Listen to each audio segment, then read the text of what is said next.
Kamu terlambat sekolah dan sedang memanjat tembok. Duduk di atas tembok setinggi 3 meter, kamu melirik ke dalam, melihat beberapa orang dengan ekspresi berbeda berdiri di sana. Tanpa mengubah ekspresi, kau melompat turun dengan mantap dan menepuk-nepuk sudut pakaianmu.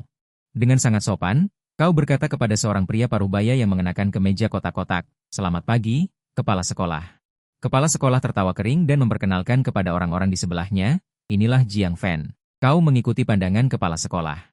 Itu adalah sebuah keluarga yang terdiri dari 3 orang dan seorang gadis yang mengenakan hoodie. Saat kau melihat mereka, mereka juga mengamatimu. Ekspresi keempat orang itu berbeda. Ekspresi pria parubaya itu tidak sedap dipandang. Wanita parubaya itu tampak bersemangat, dan kedua gadis itu tampak terkejut.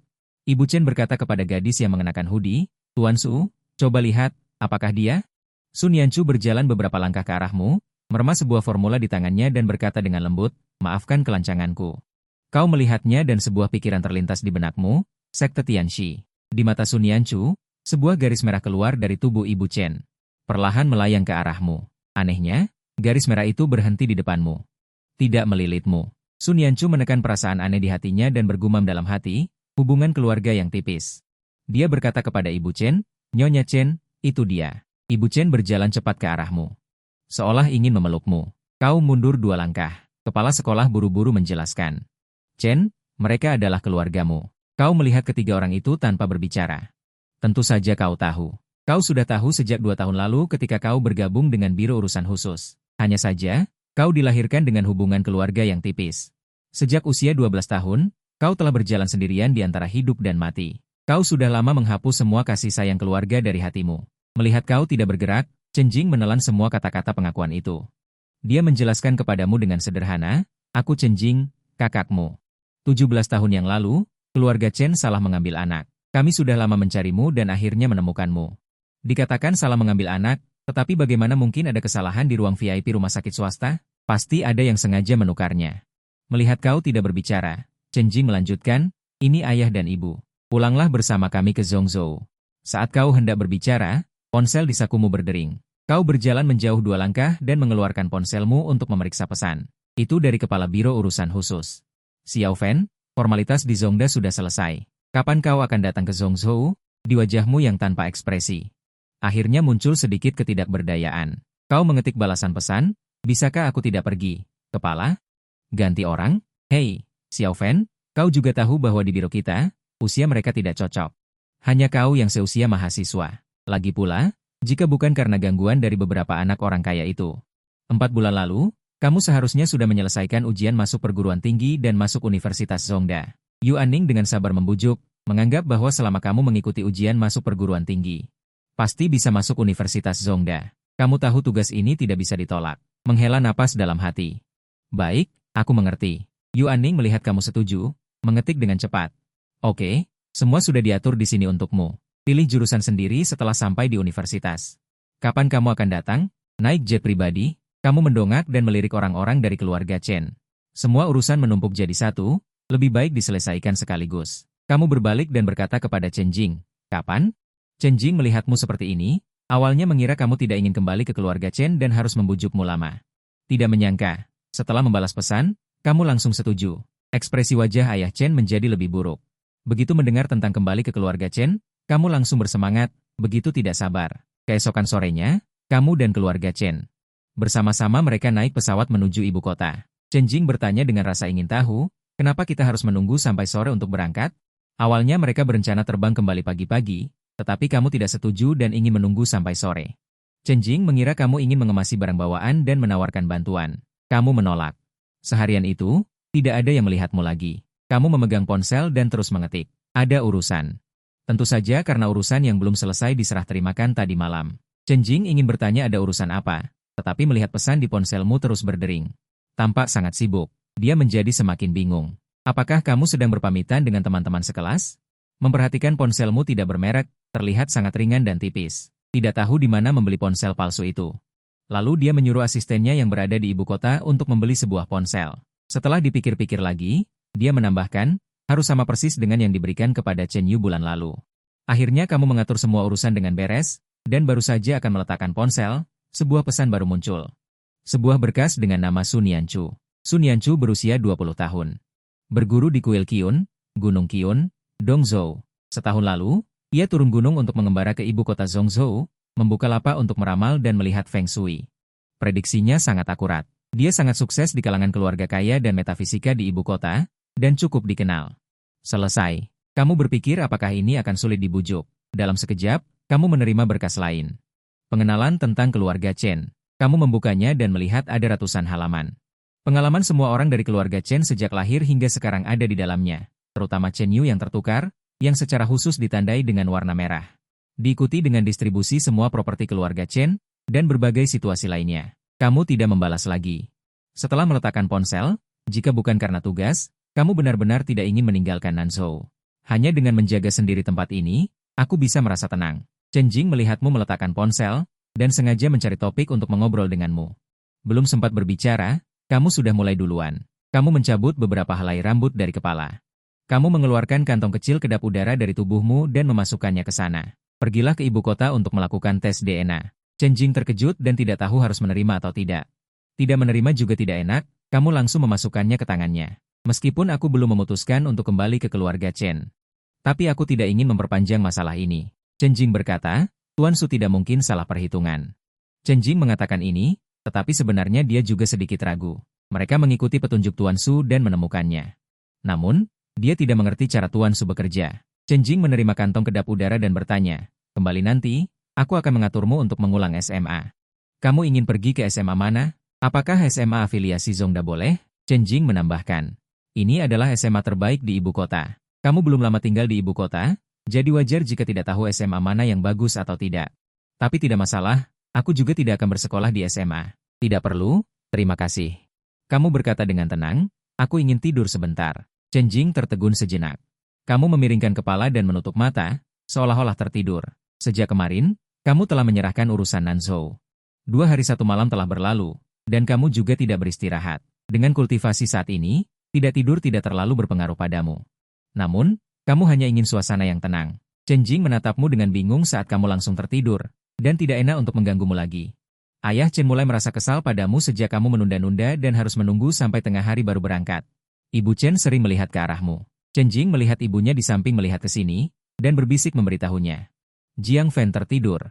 Lalu dia mulai mengamati adik laki-lakinya yang belum pernah dia temui selama 17 tahun ini. Kamu yang sedang tidur. Masih terlihat tidak ramah. Pakaian yang kamu kenakan dari ujung kepala sampai ujung kaki tidak ada yang bermerek, tetapi itu tidak bisa menutupi aura dingin di sekujur tubuhmu. Dari luar hingga ke dalam, kamu dingin dan membawa sedikit emosi. Sangat berbeda dengan Chen Yu yang tumbuh di keluarga Chen. Chen Yu lembut, anggun, dan sopan. Di rumah, dia adalah tuan muda kecil yang paling disayangi. Di luar, dia adalah putra keluarga Chen yang membuat semua orang iri. Memikirkannya selama 17 tahun ini. Kamu selalu seperti ini. Chen Jing tiba-tiba merasa sedikit sedih. Sun Yanchu yang duduk di barisan belakang tentu saja. Mendengar percakapan keduanya. Mendengar kamu menyarankan untuk melakukan tes DNA, dia sama sekali tidak merasa tersinggung. Sebaliknya, dia merasa seperti menemukan teman senasib. Sun Yanchu memiliki firasat bahwa Jiang Fen ini tidak sederhana. Melihatmu memejamkan mata untuk beristirahat, Sun Yanchu menutupi matanya dengan satu tangan. Setelah tangannya menjauh, kedua matanya berubah menjadi emas. Menatapmu, hanya 5 detik, Sun Yanchu buru-buru menutup mata. Menutupi mulutnya untuk menyembunyikan darah di sudut bibirnya, kamu yang berada di barisan depan tiba-tiba menoleh ke belakang. Chen Jing mengira dia mengganggumu. Ada apa? Aku akan mengecilkan suaraku. Kamu berkata, tidak apa-apa. Setelah selesai, mengeluarkan ponsel. Mengirim pesan lagi kepada Tang Xiwen, hanya 4 kata. Hati-hati Sun Yanchu. Sun Yanchu tidak tahu apa-apa tentang ini, mengambil tisu dan diam-diam menyeka darah di sudut bibirnya, memejamkan mata dan memikirkan pemandangan yang baru saja dilihatnya. Kesedihan yang tak tertahankan di hati. Mereka mendarat di Jakarta pukul 11 malam, dan asisten datang menjemput. Chen Jing menyerahkan kantong tertutup berisi rambutmu kepadanya. Berpesan beberapa patah kata, Sun Yanchu melihat beberapa angka 0 tambahan di saldo kartunya. Tidak ada kepuasan seperti biasanya, melihatmu hendak pergi, buru-buru berkata, tunggu sebentar. Sun Yanchu berjalan di depanmu, bertanya, bisakah aku meminta kontakmu? Ketiga orang keluarga Chen sedikit terkejut, kamu menatapnya dengan aneh, menyebutkan serangkaian nomor ponsel. Sun Yanchu dengan serius memasukkannya ke dalam ponselnya, menelepon di depan semua orang, ponselmu berdering sekali. Sun Yanchu berkata, ini nomor ponselku, jika ada sesuatu, kamu bisa menghubungiku kapan saja. Setelah selesai berbicara, dia pergi tanpa mempedulikan ekspresi keluarga Chen. Di tengah jalan teringat garis persaudaraan yang entah kenapa tidak bisa terhubung hari ini. Berbalik lagi. Bisakah kamu kesini sebentar? Merasakan Sun Yanchu tidak memiliki niat buruk. Kamu tetap berjalan mendekat, Sun Yanchu menghindari keluarga Chen, diam-diam menyelipkan sesuatu ke tanganmu.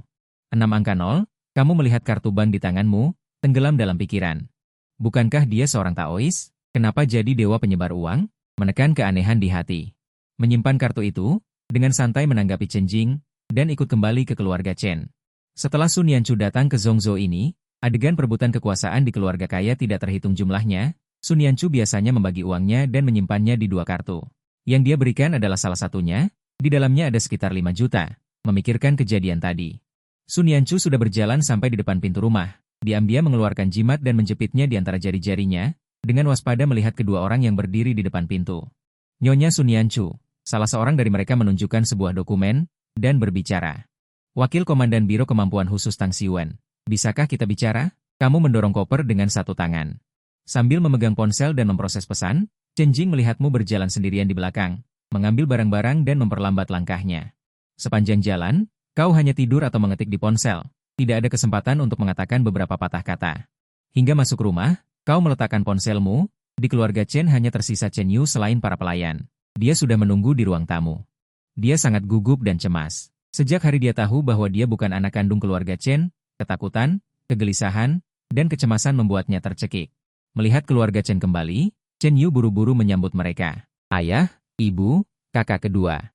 Kalian sudah kembali. Chen ayah mengangguk. Xiao Yu. Chen ibu tersenyum dan menarik Chen Yu, memperkenalkan, ini Jiang Fan. Senyum di wajah Chen Yu sedikit dipaksakan, tanpa sedikit gugup dan berkata, kakak. Kau meliriknya dan berkata, tidak perlu. Panggil saja Jiang Fan. Seolah takut dengan sikap dinginmu, Chen Yu sedikit menciut. Dia secara tidak sadar melihat ke arah Chen ibu tampak canggung, tidak tahu harus berkata apa. Chen ayah sedikit tidak senang, mengerutkan kening dan berkata dengan tajam, kau dan Xiao Yu akan menjadi saudara mulai sekarang. Kalian semua adalah anak-anak keluarga Chen. Kau menatapnya dengan bingung, Chen Jing di samping buru-buru menjawab. Xiao Fan baru pulang dan belum terbiasa, pelan-pelan saja. Chen Jing menyuruh pelayan untuk mengambil kopermu. Kau mundur selangkah, memegang koper dan mengangkat mata untuk melihat beberapa orang dari keluarga Chen. Mari kita bicarakan. Beberapa orang duduk di sofa di ruang tamu, kau yang pertama berbicara. Bagaimana kalian berencana menangani identitasku? Keluarga Chen sudah memikirkan masalah ini sejak lama, berencana untuk mengatakan kepada publik bahwa mereka adalah anak kembar. Chen ayah berkata. Di depan umum, kita akan mengatakan bahwa kau adalah anak angkat keluarga Chen. Chen Jing terkejut, kita sudah sepakat. Chen ayah memotong perkataan Chen Jing, kata-katanya penuh dengan perhitungan yang cermat. Keluarga Chen tidak boleh memiliki anak yang tidak bermoral. Chen ibu menentang, tidak bisa. Sesuai dengan apa yang dikatakan sebelumnya. Katakan saja mereka adalah anak kembar. Chen Yu merasa lega. Tampaknya bagaimanapun juga. Dia tetaplah putra keluarga Chen. Kau seperti orang luar, melihat mereka berdebat. Kau tidak mengerti. Keluarga Chen bersusah payah menemukanmu, tetapi tidak ingin mengakuimu. Bahkan ingin membalikan keadaan, membuat identitasmu dan Chen Yu benar-benar bertukar. Baguslah kalau begitu. Aku juga tidak perlu terlalu repot. Setelah mengambil keputusan, kau mengeluarkan 2 jimat giok dari saku. Diletakkan di atas meja, suara jernih batu giok yang beradu menarik perhatian beberapa orang. Perdebatan juga berhenti, Chen Jing mengerutkan kening. Xiao Fan, apa ini? Kamu bangkit dan mendorong jimat giok ke hadapan ayah dan ibu Chen. Karena keluarga Chen tidak ingin mengakuiku, kebetulan aku juga tidak ingin kembali. Bisa dibilang kita sepakat. Kedua jimat giok ini, anggap saja sebagai balasan atas anugerah kelahiran dari kalian berdua. Kita impas. Wajah ayah Chen benar-benar tenggelam, dia bangkit dan meraih jimat giok di depannya. Dan membantingnya keras ke tanah. Jimat giok itu utuh tanpa cacat. Palsu? Begitu pikiran ini muncul, ayah Chen semakin marah, dan berkata dengan tajam. Jika tidak ingin kembali ke keluarga Chen, keluarga Chen tidak akan pernah mengakuimu. Kamu bangkit dan pergi. Chen Jing buru-buru mengambil jimat giok di tanah, mengangkat kaki dan mengejarnya. Chen Yu mengambil kesempatan untuk menarik ibu Chen, tampak sangat ketakutan. Ibu Chen berkata kepada ayah Chen, apa yang kamu lakukan? Melihat Chen Jing mengejar. Ibu Chen baru merasa lega, berbalik untuk menghibur Chen Yu. Melihatmu berjalan sambil memegang ponsel putih dan mengutak-atiknya. Kamu ternyata punya 2 ponsel. Chen Jing mempercepat langkah dan menyusul. Xiao Fan, ayah temperamennya buruk, jangan dimasukkan ke hati. Setelah lebih dekat, terlihat jelas. Ponselmu persis merek yang dia belikan untuk Chen Yu, hanya saja model 2 tahun lalu. Ponsel ini 2 tahun lalu juga berharga puluhan ribu. Dari mana kamu mendapatkan uang? Kamu tidak mempedulikan tatapan penasarannya, dengan dingin berkata, bagaimana dia tidak ada hubungannya denganku? Kejadian hari ini, kita impas. Chen Jing tertegun. Menunduk dan melihat aplikasi pemesanan mobil yang terbuka di ponselmu, dan mengubah kata-katanya. Kamu mau kemana? Aku antar kamu. Aku punya apartemen di pusat kota, kamu bisa tinggal di sana dulu. Kamu berkata, tidak perlu merepotkan. Xiao Fan. Saat mereka berdua berbicara, mereka sampai di gerbang villa keluarga Chen, sebuah mobil sport merah menyala diparkir di samping. Seorang wanita berambut merah muda mengenakan pakaian kasual bersandar dengan malas di mobil, menyapamu. Chen Jing terkejut. Bukankah ini putri bungsu keluarga Liu? Keluarga Liu berada di atas keluarga Chen, dan dalam beberapa tahun terakhir bahkan memiliki kecenderungan untuk melampaui keluarga Chen. Liu Ruyan adalah yang termuda. Sepanjang hari bermalas-malasan dan menghilang tanpa jejak, hanya sesekali muncul di beberapa pesta di kalangan mereka. Dengan ekspresi pemberontak, tidak mempedulikan siapapun. Kamu mendongak dan menatap Liu Ruyan. Kenapa kamu datang? Liu Ruyan adalah penjaga perbatasan barat Sizhou, tidak akan mudah baginya untuk pergi. Liu Ruyan berjalan beberapa langkah, mengambil koper dari tanganmu, membuka bagasi, dan memasukkannya ke dalam. Di sana tidak ada masalah, bisa ambil cuti bergilir. Ambil cuti untuk mengunjungi keluarga. Awalnya ingin mencarimu, kudengar kau datang ke sini. Datang menjemputmu. Aku tahu jadwalmu dari Komandan Tang, dan setelah bertanya-tanya di lingkaran, aku tahu tentang keluarga Chen yang salah mengasuh anak. Jadi aku menebak 8 atau 9 dari 10. Dengan tingkah laku keluarga Chen ini, kau pasti tidak akan tinggal di sini semalam pun. Kau melihatnya memasukkan koper, aku bisa naik taksi sendiri. Liu Ruyan menutup bagasi dengan santai. Itu merepotkan sekali. Aku di kota kekaisaran, kau bisa menghubungiku kapan saja. Chen Jing, yang ikut bersamamu, memiliki serangkaian tanda tanya di benaknya. Apakah ini putri ketiga keluarga Liu yang angkuh dan liar? Liu Ruyan melanjutkan. Asrama terlalu jauh. Tinggal di tempatku saja. Besok aku akan mengantarmu ke sekolah. Kau belum berbicara? Chen Jing berkata, tidak boleh. Keduanya menatapnya bersamaan. Chen Jing maju beberapa langkah, tidak boleh. Xiao Fan tidak boleh pergi. Liu Ruyan mengangkat alisnya dan menatapnya, tiba-tiba tertarik oleh jimat giok di tangannya. Tertawa ringan, kenapa kau mengatur dia? Chen Jing membuka mulutnya dan ingin mengatakan aku adalah kakaknya. Kau memotongnya, tidak perlu repot. Lalu melirik jimat giok di tangan Chen Jing. Karena Chen Guosheng tidak menginginkannya, berikan saja padamu. Satu lagi untuk Nyonya Chen. Liu Ruyan berkata di samping, Xiao Fan benar-benar bermurah hati. Sambil berkata, dia sudah membuka pintu kursi penumpang depan. Menatapmu dan mengangkat tangannya, silakan. Liu Ruyan dengan ramah menutup pintu untuk Chen Jing. Pengingat ramah, sebaiknya kau bawa jimat giok ini dekat dengan tubuhmu. Setelah selesai berbicara, Liu Ruyan duduk di kursi pengemudi seolah berbicara pada dirinya sendiri. Benar-benar murah hati. Liu Ruyan pergi dengan mobil, meninggalkan Chen Jing kebingungan di tempat. Tetapi kau jelas tidak ingin dia ikut campur dalam masalah ini. Hubunganmu dengan Liu Ruyan tampaknya tidak biasa. Chen Jing melihat jimat giok di tangannya. Memasukkannya ke dalam saku bajunya. Karena dia memberikannya, itu miliknya. Aku tidak tahu dari mana asal jimat giok ini. Sentuhannya dingin dan bahannya sangat bagus. Tidak mungkin palsu. Lalu mengapa tidak bisa pecah? Dan apa maksud perkataan Liu Ruyan itu? Sikapnya seperti mengaguminya. Chen Jing hanya merasa teka-teki tentang adik laki-laki atau perempuannya ini. Semakin banyak. Chen Jing kembali, Chen Mu dengan tergesa-gesa menanyakan situasinya. Chen Jing tidak berani mengatakan bahwa kau dijemput oleh Liu Ruyan, hanya mengatakan bahwa kau pergi dengan taksi sendiri. Chen Fu tidak menyangka kau benar-benar pergi. Sangat marah, melihat jimat giok yang tersisa di atas meja, dia akan membantingnya.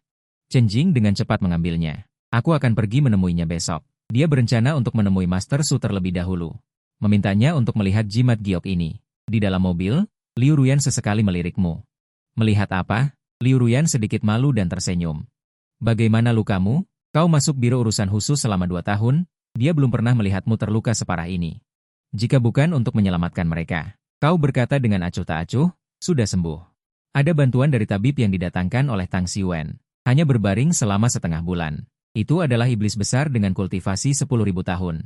Kau bisa melindungi mereka dan mundur sudah menjadi batasnya, kan? Liu Ruyan memikirkan sesuatu dan dengan marah menepuk setir. Semua karena sekelompok anak orang kaya bodoh itu. Lebih dari 3 bulan lalu, 5 tuan muda dan nona muda dari keluarga kaya di Zhongzhou Dijing melakukan petualangan di alam liar. Mereka berkendara sendiri ke perbatasan barat Sizhou, menerobos zona terlarang. Di sana adalah perbatasan antara ras manusia dan ras iblis. Mereka menemukan tempat dengan penghalang yang lemah dan memasuki wilayah ras iblis. Liu Ruyan terus mengumpat. Dan beberapa orang dari tim 1007 itu, bahkan zona terlarang pun tidak bisa dijaga, masih peduli menyelamatkan orang. Otak mereka semua hilang, Aturan juga tidak dipedulikan, beraninya mereka langsung ikut masuk. Nyawa mereka juga ikut hilang. Divisi 10 dari Biro Urusan Khusus bertanggung jawab menjaga zona terlarang. Divisi 2 bertanggung jawab memasuki penghalang untuk menyelamatkan orang yang tersesat. Divisi 10 dibobol oleh 5 anak orang kaya. Mereka bahkan mengatakan peduli menyelamatkan orang dan ikut mengejar masuk. Sejujurnya, jika hanya beberapa anak orang kaya itu, Kepala Divisi 2 tidak akan mengirim orang untuk menyelamatkan. Tersesat dan menerobos paksa adalah hal yang berbeda. Mereka menanggung akibatnya sendiri. Tidak layak mengorbankan nyawa pelaksana di Biro Urusan Khusus. Tetapi pelaksana tim 1007 ada di dalam. Dan sialnya mereka sangat payah, masuk dan bertemu dengan iblis besar berusia 10.000 tahun. Divisi 2 mereka masuk untuk menyelamatkan orang, tetapi hasilnya seperti hulu bersaudara menyelamatkan kakek. Satu tim demi satu tim dikirim. Sampai akhirnya mereka memanggilmu. Jika iblis besar itu tidak ingin melihat mereka berkumpul dan bersenang-senang. Mereka bahkan tidak akan bisa menunggumu. Ketika kau tiba, 2 orang dari tim 1007 sudah mati. Mereka juga mengalami luka berat seluruhnya. Setelah keluar, ada tabib yang menyembuhkan. Dia sendiri juga berbaring di tempat tidur selama sebulan. Kau tidak ingin banyak bicara dan melihat keluar jendela, pemandangan mobil dan kuda yang ramai. Pertempuran dengan iblis besar itu. Keduanya terluka parah, dan bahkan memancing putri ras iblis. Saat itu meridianmu terluka parah. Kekuatan spiritual hampir habis. Jika bergerak, kau hanya bisa menggunakan jurus itu. Aku tidak bisa mati dulu. Untungnya, putri iblis tidak menyerang. Dia menatapmu sejenak dan berkata, Ketua Jiang, waktu untuk umat manusia tidak banyak lagi. Suara gadis itu dingin. Di dalamnya terkandung nasihat dan sedikit ejekan. Baik ras iblis maupun ras monster sedang menunggu. Menunggu saat penghalang menghilang. Kemanakah umat manusia harus pergi? Setelah putri iblis mengucapkan kalimat itu, dia membiarkan kalian pergi. Praktisi umat manusia tidak sedikit, tetapi keluarga yang menjaga penghalang sudah tidak ada lagi 1/10. Sisanya mengasingkan diri dari dunia. Hanya menjaga sepetak tanah mereka sendiri, bermimpi menjadi dewa. Biro Kemampuan Khusus sebagai lembaga resmi lemah. Terisolasi dan kekurangan tenaga. Zona terlarang yang digambar untuk keselamatan orang biasa selalu ada yang keras kepala menerobos masuk. Menunggu penghalang menghilang, iblis dan monster menari bersama, dunia dalam kekacauan. Tidak ada yang bisa menjaga diri sendiri. Baik ras iblis maupun ras monster adalah eksistensi yang sulit mereka bayangkan. Pihak manapun dapat membantai umat manusia. Hati umat manusia terlalu tercerai-berai. Nada pesan ponsel memecah kesunyian di dalam mobil. Kamu membukanya dan melihatnya. Biro memiliki anggota baru. Liu Ruyan bertanya dengan rasa ingin tahu. Siapa? Kamu menjawab. Sun Yanchu, dari garis keturunan Tianxi. Liu Ruyan menjadi semakin penasaran. Bukankah mereka semua suka membuka lapak, meramal nasib, melihat feng shui, dan melakukan siaran langsung untuk menghasilkan uang? Bagaimana mereka merekrutnya? Meskipun di Biro Kemampuan Khusus sangat baik, tetap saja semuanya mempertaruhkan nyawa. Mereka sudah mencoba menghubungi para Tianxi itu. Tetapi orang-orang hanya melihat wajah, menggambar jimat, dan melakukan siaran langsung saja sudah bisa menghasilkan uang dan hidup makmur. Banyak keluarga kaya yang memohon dan menjilat mereka, sama sekali tidak ingin mempertaruhkan nyawa di Biro Kemampuan Khusus. Kau menyembunyikan beberapa kejadian kecil di tengah dan menjelaskannya secara singkat. Dia membantu keluarga Chen menemukanku. Aku memberikan rekaman waktu nyata kepada saudara Siwen. Dia pergi merekrut orang. Aku hanya mencoba-coba. Bagaimanapun, tidak semua orang mementingkan diri sendiri. Masih ada orang yang penuh semangat. Bersedia mempertaruhkan nyawa untuk mendapatkan secercah harapan bagi umat manusia. Contoh nyata ada di sampingmu yang sedang mengemudi. Mengabaikan aset puluhan miliar. Bergabung dengan Biro Kemampuan Khusus dan pergi menjaga perbatasan barat, kata Liu Ruyan. Sulit didapatkan seumur hidup. Kamu merasa dia juga cukup langka. Setelah kata-kata itu diucapkan, Sun Yanchu mengirimkan permintaan pertemanan. Kamu mengklik untuk menerima. Sun Yanchu, terima kasih Ketua Jiang atas perkenalannya. Jiang Fen, selamat bergabung dengan Biro Kemampuan Khusus. Setelah mengirim pesan, kamu menerima panggilan telepon lagi. Apa yang dikatakan pihak lain? Kamu menjawab, baik, saya akan segera ke sana. Menutup telepon, kamu berkata, aku merepotkanmu lagi, Daisy. Liu Ruyan berbalik sambil mengomel. Siapa yang gila di tengah malam begini? Kenapa mereka memintamu datang sekarang? Daisy Zhengguan, pemimpin tertinggi 5 benua. Liu Ruyan terdiam sesaat. Maaf, aku yang gila. Ketika mereka berdua tiba di kantor kepala biro. Orang yang berjaga di pintu melihatmu dan buru-buru membukakan pintu untukmu. Liu Ruyan yang mengikuti masuk. Melihat pemandangan di dalam ruangan, langkahnya terhenti. Aku akan menunggu di luar. Ada 3 orang di dalam ruangan. Daisy Zhengguan, Kepala Biro Khusus Yu Anning, Komandan Daisy Biro Khusus Tang Siwen. Ditambah seorang Chief Eksekutif, kamu. Tidak perlu, Daisy Zhengguan menyela. Karena sudah datang, duduklah. Sekali lagi, karena sudah datang. Daisy Zhengguan sudah berbicara, jadi Liu Ruyan tidak enak untuk keluar lagi. Menunggumu duduk. Dia memilih kursi dan duduk di posisi paling akhir, tegak seperti anak sekolah dasar. Daisy Zhengguan berkata, semua sudah hadir, mari kita mulai. Yu Aning berkata, prosedur pendaftaran di Zongda sudah diurus untukmu. Besok Si Wen akan mengantarmu melapor.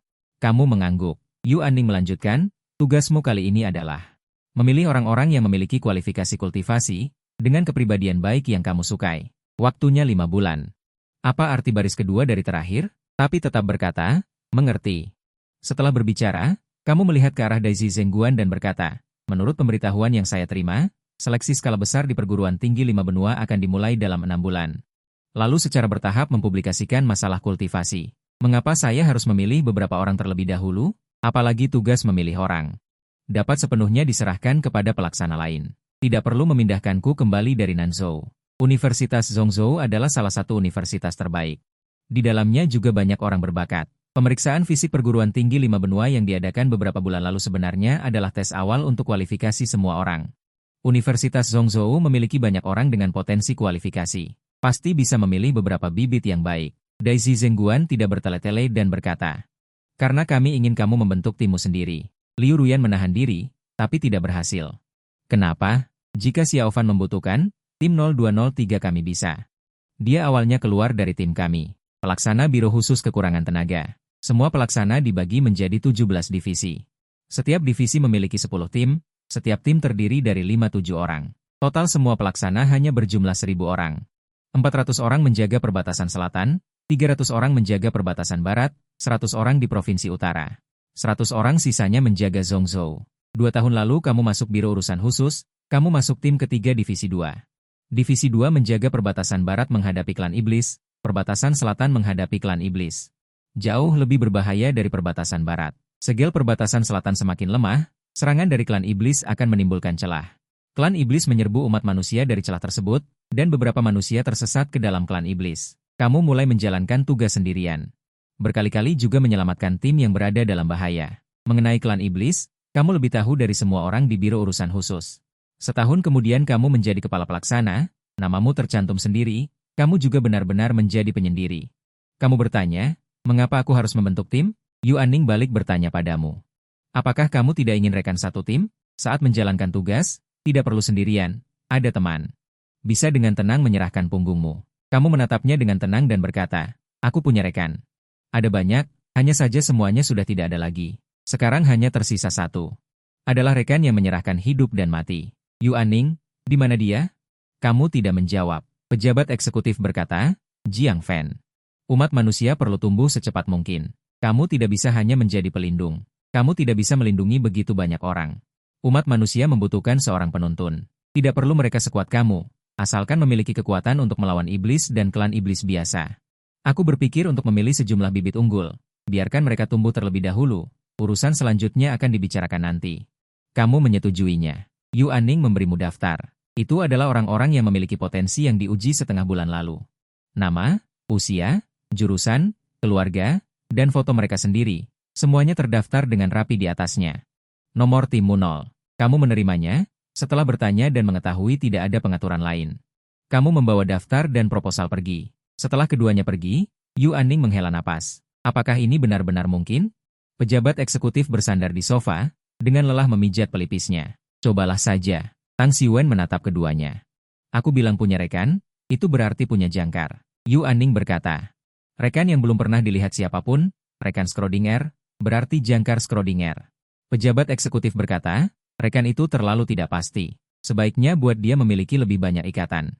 Seorang rekan yang tidak bisa mereka hubungi, sama saja dengan tidak ada. Begitu Jiang Fan menghilang. Tetap saja dia tidak ditemukan. Tujuan mereka menginginkan Jiang Fan membentuk tim, juga bukan. Atau lebih tepatnya, tidak sepenuhnya untuk melatih sekelompok orang. Kamu memiliki masa lalu yang begitu mengerikan, tetapi sekarang terlihat seperti orang normal. Bisa tertawa dan bercanda dengan orang lain, tetapi hatimu dingin, dan selalu pergi sendiri saat menghadapi bahaya.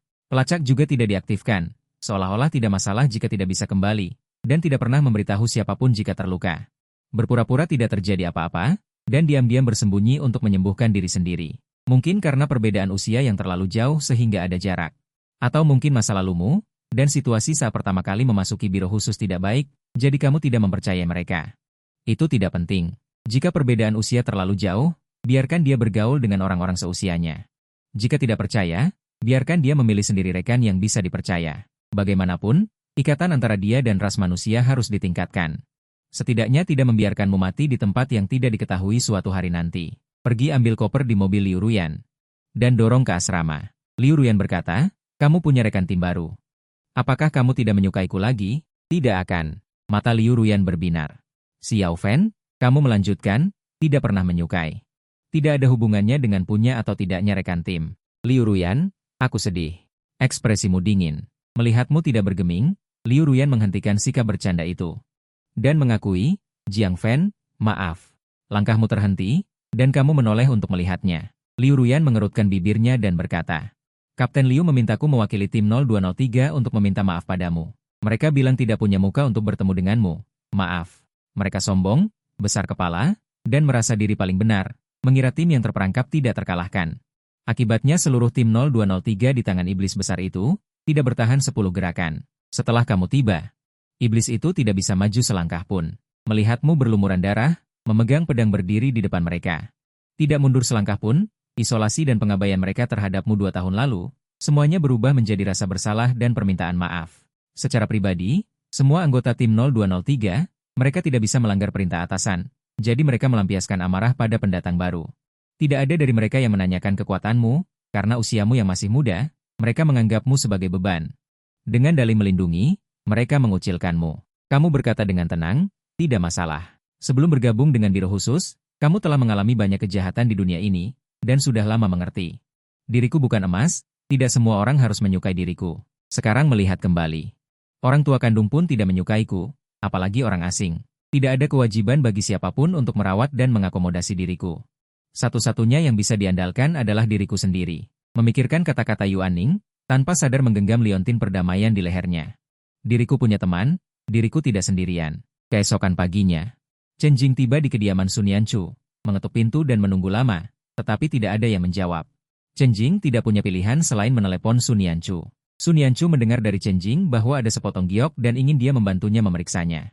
Ini bukan masalah besar, dia tentu saja setuju, dan bertanya balik. Dari mana asalnya? Chen Jing, itu ditinggalkan oleh Jiang Fan. Sun Yanchu, Nyonya Chen, maaf, pekerjaan ini tidak bisa saya terima. Chen Jing tidak mengerti, mereka baru saja menyelesaikan waktu dan tempat, tiba-tiba dia tidak menerimanya. Kenapa? Memikirkan kata-katanya barusan, Chen Jing berkata, Tuan Su. Apakah karena Jiang Fan? Sun Yanchu berkata, tidak ada komentar. Selamat tinggal. Setelah selesai berbicara, dia menutup telepon dengan tegas, dan setelah berpikir sejenak, dia memasukkan informasi kontak Chen Jing ke daftar hitam. Urusan ketua Jiang, lebih baik dia tidak ikut campur. Terlalu menyinggung. Melihat telepon ditutup, Chen Jing buru-buru menelepon lagi, nomor yang Anda tuju sedang sibuk. Silakan coba lagi nanti. Chen Jing menutup telepon dan menelepon lagi, tetapi masih sibuk. Dia telah diblokir. Adik laki-laki yang tertukar selama 17 tahun ini, sebenarnya orang seperti apa? Chen Jing belum kembali ke keluarga Chen, asistennya menelepon. Hasil tes DNA sudah keluar, Anda dan ayah dan ibu Chen memiliki hubungan biologis. Anda memang adik laki-lakinya. Tapi apa gunanya sekarang? Bahkan tidak tahu di mana Anda berada. Keluarga Chen. Chen Jing kembali dengan membawa hasil tes DNA, keluarga Chen sedang sarapan. Ayah Chen dengan santai membuang laporan itu, karena aku sangat aneh, anggap saja ini tidak pernah terjadi. Keluarga Chen hanya memiliki satu putra, Chen Yu. Ibu Chen tidak setuju. Tidak peduli bagaimanapun dia tetap anak yang kukandung selama 10 bulan. Jika kau tidak mengakuinya, aku yang mengakuinya. Xiao Jing, cepat telepon dia, tanyakan di mana dia sekarang. Gerakan Chen Jing mengambil sayuran terhenti, dan dengan sedikit kesal berkata, lupa menyimpan informasi kontaknya. Ibu Chen langsung cemas. Apa yang harus dilakukan? Kemana dia bisa pergi? Meskipun Chen Jing tidak memiliki informasi kontakmu. Dia bisa menghubungi keluarga Liu. Menghibur, Ibu, jangan khawatir. Aku tahu di mana dia berada. Aku akan mencarinya sebentar lagi, kata ayah Chen. Jika menemukannya, katakan padanya. Jika ingin kembali ke keluarga Chen, dia harus patuh. Chen Jing tidak berkata apa-apa lagi. Dia merasa kamu tidak ingin kembali ke keluarga Chen dan tidak bisa patuh. Setelah kamu selesai membaca informasi, kamu bermeditasi selama 2 jam. Pukul 7 pagi, kamu berkemas dan pergi ke kafetaria untuk sarapan. Saat ini, kafetaria sebagian besar diisi oleh para pelaksana. Suara sapaan terdengar satu demi satu, Ketua Jiang, selamat pagi. Kamu membalas satu persatu. Sampai kamu memilih makanan dan duduk di depan Tang Siwen, kafetaria menjadi sunyi kembali. Sun Yanchu berkata dengan jujur, Ketua Jiang, Chen Jing sedang menyelidiki jimat raja yang kamu tinggalkan. Kamu menjawab dengan acuh tak acuh, tidak perlu diperhatikan, dan tidak perlu menggunakan sapaan hormat padaku. Sun Yanchu patuh dan tidak berkata apa-apa lagi. Setelah bertiga selesai sarapan, kamu kembali ke asrama untuk mengambil barang bawaan. Di lift, kamu bertemu Liu Ruyan. Liu Ruyan menyapa sambil tersenyum, Xiao Fan. Selamat pagi, jawabmu. Pagi. Liu Ruyan berkata, aku akan mengantarmu ke sekolah. Setelah mengantar, aku akan pulang. Tidak perlu. Ada Kak Siwen. Ketika mereka berdua tiba di tempat parkir, mereka melihat Tang Siwen menunggu di dekat mobil. Sun Yanchu juga ada di sana. Liu Ruyan mengangkat alisnya. Wajah baru. Sun Yanchu mengambil barang bawaan dari tanganmu dan meletakkannya di bagasi. Pada saat yang sama, dia memperkenalkan diri.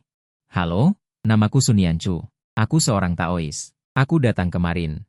Liu Ruyan menjawab, pelaksana tim 0203. Tang Siwen duduk di kursi pengemudi. Ayo pergi. Xiao Fan, duduklah di belakang. Melihat mobil itu pergi, Liu Ruyan bergumam pada dirinya sendiri. Sun Yanchu. Apa yang dia lakukan? Di mobil Tang Siwen, Sun Yanchu berbicara.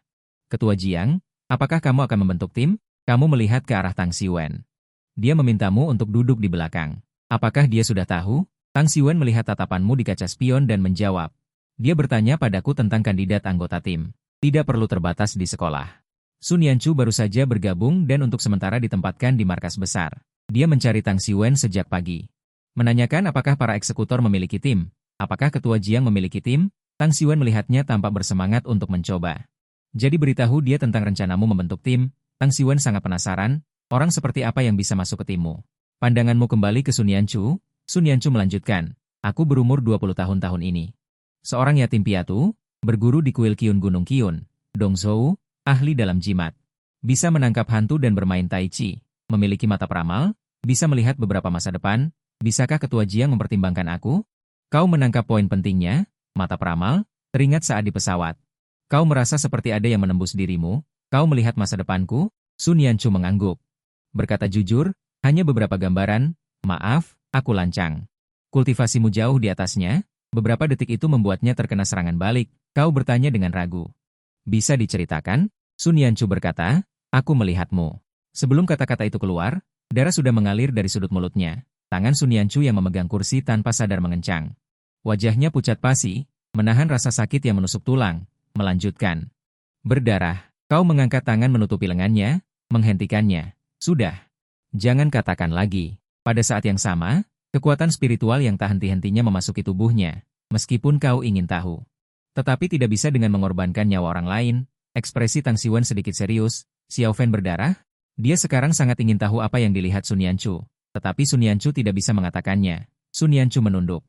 Menjalankan kekuatan spiritual di dalam tubuhnya. Menunggu rasa sakitnya mereda. Mengangkat tangan menyeka darah di sudut mulutnya. Terima kasih, Ketua Jiang. Sun Yanchu mengenang gambaran yang dilihatnya, dengan gigih berkata. Ketua Jiang pertimbangkan aku akan menjadi rekan tim yang memenuhi syarat, kepercayaan, kesetiaan. Kau tidak tahu apa yang sebenarnya dia lihat, tetapi keadaannya saat ini, mungkin terkait dengan masa depan itu. Karena kau melihat masa depan, tidak perlu. Sun Yanchu bersikeras. Perlu, aku ingin menjadi rekan timmu, temanmu. Kau dengan baik hati mengingatkan, bergabung denganku akan sangat berbahaya, hal yang akan kulakukan. Mengancam nyawa. Wajah pucat Sun Yanchu menunjukkan sedikit tekad, aku tahu. Aku tidak takut, hidup atau mati tidak masalah. Tang Siwen melirik Sun Yanchu dari kaca spion. Apa yang sebenarnya kau lihat, hidup atau mati? Kau terdiam sejenak. Jika kau ingin bergabung, datang saja. Sun Yanchu tanpa sadar tertawa dan buru-buru berkata, terima kasih, Kapten. Saat panik, darah melonjak. Sun Yanchu buru-buru menekan. Anggota tim pertama. Sun Yanchu bergabung. Tang Siwen sambil menyetir berkata, selamat untuk kalian berdua. Sun Yanchu dengan tulus berkata, terima kasih, mengeluarkan jimat yang dilipat menjadi segitiga. Ini jimat pelindung diri, untuk Kapten. Saat disentuh terasa hangat. Ini jimat pelindung diri berkualitas tinggi. Terima kasih. Kau berpikir sejenak. Mengeluarkan jimat giok dari saku. Untukmu. Efeknya sama seperti jimat giok yang kuberikan pada keluarga Chen. Hanya bentuknya yang berbeda. Tang Siwen mengingatkan Sun Yanchu, pakai selalu. Bisa menyelamatkan nyawa. Sun Yanchu menjawab dengan baik dan berterima kasih padamu. Melihat ada lubang pada jimat giok, mengeluarkan benang merah dari saku dan memasukkannya, lalu memakainya di leher. Tang Xiwen tersenyum tanpa suara. Sun Yanchu ini benar-benar tidak sederhana, tulus dan gigih. Dalam dirinya terdapat sedikit semangat anak muda. Setiap langkahnya tepat sasaran Jiang Fan. Selain itu, Sun Yanchu dan Jiang Fan adalah tipe orang yang sama. Setelah memutuskan sesuatu, tidak akan menyerah begitu saja. Kau mengeluarkan kartu lagi. Ini untukmu. Sun Yanchu menerimanya. Fasilitas Biro Urusan Khusus. Sebagai Chief Executive Officer, kau tidak akan kekurangan uang. Tang Xiwen penasaran, apa itu? Kartu ban. Dia memberikannya padaku sebelumnya. Tang Xiwen. Bukan. Sun Yanchu. Kenapa kau memberi Xiao Fan kartu ban? Sun Yanchu ragu sejenak. Tetap mengatakan yang sebenarnya, aku takut keluarga Chen memperlakukannya dengan buruk. Takut dia terlantar di jalanan karena datang ke ibu kota. Apa yang sebenarnya Sun Yanchu lihat? Bahkan tanpa mengetahui identitasku, dia langsung memberikan kartu ban. Dari mana datangnya peri pembagi rezeki? Kepala sekolah Zhang menerima perintah dari atasan, lebih dulu mengetahui beberapa informasi, dan sudah menunggu. Sangat menghormati mereka. Tuan Tang, semua prosedur sudah selesai. Biarkan siswa Chen memilih jurusan. Xiao Fan, coba lihat, jurusan apa yang ingin kau pilih. Kau melihat kertas di tanganmu. Sistem dan rekayasa senjata. Ini saja. Biro Urusan Khusus memiliki tempat penelitian dan pengembangan senjata khusus. Meneliti bagaimana menggabungkan senjata panas dan kekuatan spiritual untuk meningkatkan daya. Dari gesekan bertahun-tahun dengan klan iblis dan ras iblis, Biro Urusan Khusus menemukan bahwa senjata panas biasa memiliki efek yang sangat kecil pada mereka, apalagi senjata panas skala besar. Bukan saja tidak bisa membedakan kawan dan lawan, bahkan lebih tidak terkendali dan lintasannya bisa diubah. Kekuatannya juga tidak lebih baik dari jurus pamungkas para eksekutor. Jika sinyal terputus saat perang besar, senjata panas skala besar akan menjadi pajangan. 15 menit kemudian, seseorang mengantarkan tas bahan dan sekotak kecil buku. Kepala sekolah Zhang menyerahkan tas bahan itu padamu. Di dalamnya ada kartu pelajar, kartu akses asrama, jadwal pelajaran, dan buku panduan mahasiswa baru. Asrama berada di kamar 707. Kepala sekolah Zhang juga memberi mereka bertiga kartu nama. Oke, kalian bertiga bisa menghubungiku kapan saja jika ada masalah. Mereka bertiga berterima kasih dan pergi bersama ke gedung asrama. Kepala sekolah Zhang menghela napas lega melihat mereka pergi. Asal-usul Jiang Fan ini sebenarnya apa? Bukan berarti tidak ada presiden memasukkan orang ke sekolah, tetapi tidak ada presiden memasukkan pejabat pemerintah secara langsung. Mungkinkah dia putra pejabat pemerintah? Nama keluarganya tidak cocok. Mereka bertiga tiba di bawah gedung asrama. Aku bisa sendiri, kata Tang Xiwen. Aku tahu. Aku ingin melihat bagaimana asramamu. Jika tidak terbiasa tinggal bersama, pindahlah. Kamu terdiam sesaat. Kak Xiwen, apakah kamu ingat mengapa aku datang ke sekolah ini? Sun Yanchu tertawa. Dia merasa Komandan Tang agak seperti ayah tua yang suka khawatir. Kamu berkata kepada Tang Xiwen, jangan khawatir, aku pernah tinggal bersama. Saat pertama kali memasuki lembah Qingyun, para saudara dan saudari tinggal di halaman besar, meskipun masing-masing memiliki kamar sendiri. Namun, semua orang makan, tinggal, pergi, dan kembali bersama, serta berlatih bersama. Saat memasuki asrama, seorang anak laki-laki sedang bersandar di dinding dengan satu tangan. Song Jie buru-buru turun dari dinding dan bertanya dengan rasa ingin tahu. Kamu mencari siapa? Hanya aku yang ada di asrama ini. Kamu memberikan kartu pelajar padanya. Sekarang ada dua orang. Halo, namaku Jiang Fan, mahasiswa baru. Baru saja ditempatkan di asrama ini. Setelah Song Jie memastikan, dia mengembalikan kartu pelajar itu padamu. Halo, namaku Song Jie. Kamu segera mencocokkan informasi itu. Song Jie, 17 tahun, orang Shizhou. Orang tuanya membuka toko mainan di Shizhou. Dia anak tunggal di keluarga. Jurusan sistem dan rekayasa persenjataan. Mahasiswa baru tahun pertama. Saat pemeriksaan kesehatan, ada fluktuasi energi spiritual yang lemah. Dia memiliki bakat untuk berkultivasi. Atau sudah menjadi seorang kultivator. Song Jie menunjuk ke tempat tidur kosong di dalam. Itu kosong.